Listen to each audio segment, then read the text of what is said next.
I think you should have made a contribution in this community, but you don't know that you're doing this. Citizens see it. You know, to have a school named after you lasts a long time, and so that's pretty, I'm proud of that. I feel like I'm a native of Plano, really. I do too. Because there were 241 people when we left Prosper, and it was not much bigger in Plano. And we were all Collin County, so they thought I was special being a native Collin County person. If you went out in the country, you were at the corner of Alma and Park Boulevard. That's where you went out after school if you were going to have a fight. And some of those girls were really good. I have been so blessed to be raised in Texas and in this town. And of course the school system is an integral part of it. We were fortunate to have two coaches, Coach Kimbrough and Coach Clark, who are both colorblind. And not only that, but they were mentors. The attitude of the Plano school system and the teachers starting in first grade, if you can grab a kid in the first grade, you're going to have him for the rest of his life. I had a plethora of teachers who took an interest in every one of their students, and they mentored, they were honest, they wanted to be there, and they were teachers. And there's no higher profession. It's based a lot on just the standards that were set previous generations before me, and still to be carrying it on. I grew up in Plano.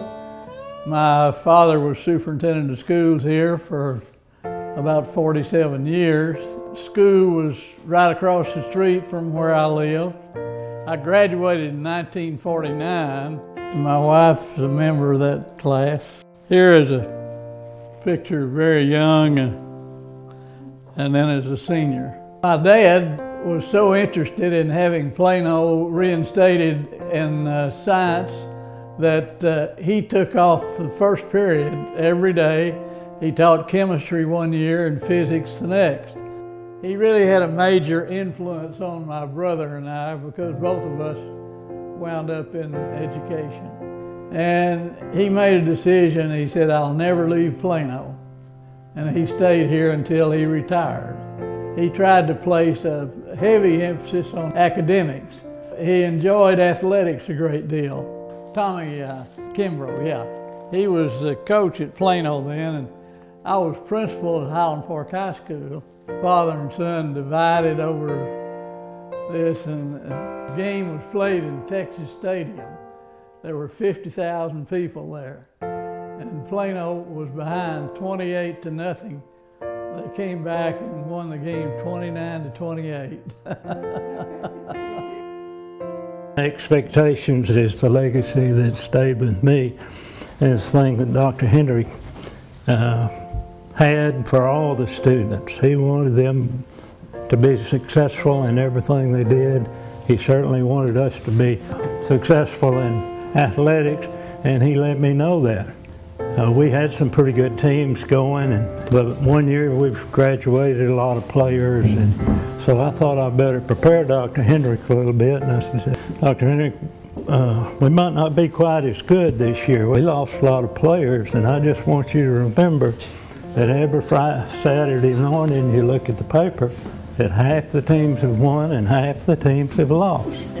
And he said, "John, that'll be just fine if you remember which half we want to be in." I graduated from Plano High School in 1965. Great group of kids. We were the largest group that had come through. There were 95 of us, which by class sizes today, that's not very large, but at that time it was large. First growth spurt, I think, actually started occurring in maybe the early 60s. TI was building their first facility, and there was a huge influx then. It has just grown and grown and grown, and just the blossoming of all the schools. It's really amazing.